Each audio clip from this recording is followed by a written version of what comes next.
Hai, Assalamualaikum. Video kali ini, jom saya tunjukkan cara mudah untuk reset kata laluan public bank online banking. So, kepada anda yang terlupa password PBE, jom kita ke bahagian tutorial.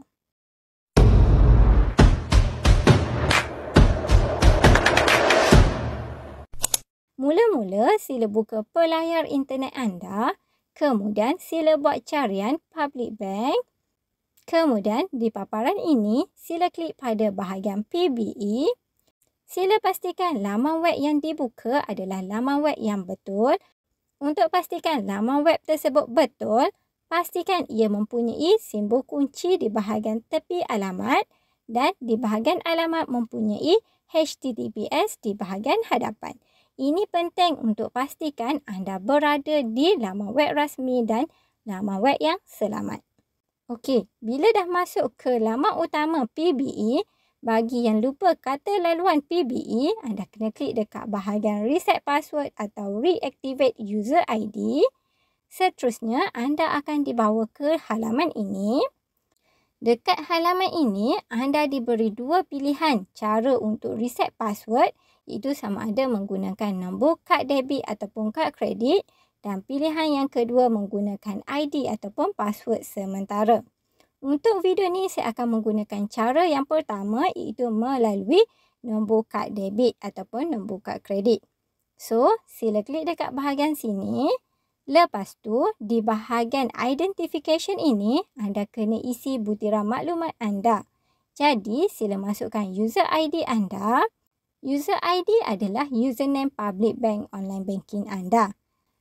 Seterusnya, di bahagian jenis produk ini, anda boleh pilih anda nak reset password tersebut menggunakan maklumat yang mana.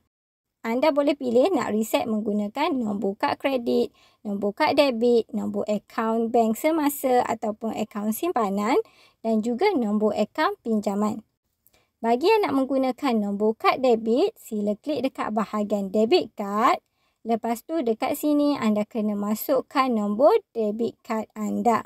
Okey, nombor debit card ni adalah nombor yang ini. Dia tertera pada kad debit anda.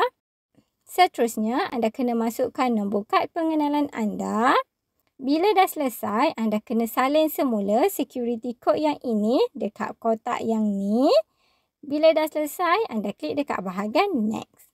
Di bahagian creation ini, anda diminta untuk cipta kata laluan yang baru.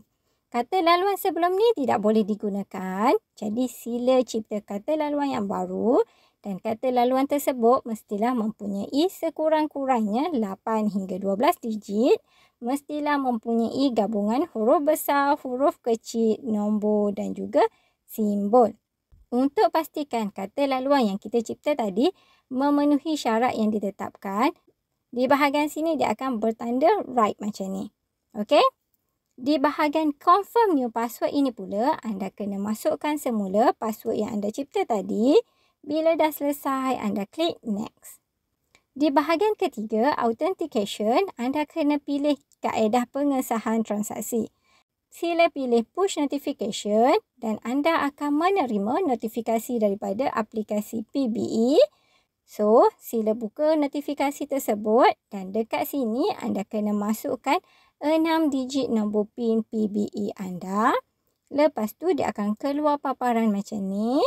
Okey, anda klik sahaja dan seterusnya anda kena buka semula website PBE tadi dan sekiranya dia keluar status macam ni, reset password or reactivate PBE user ID successful, itu bermaksud anda telah pun berjaya setkan semula kata laluan public bank online banking anda.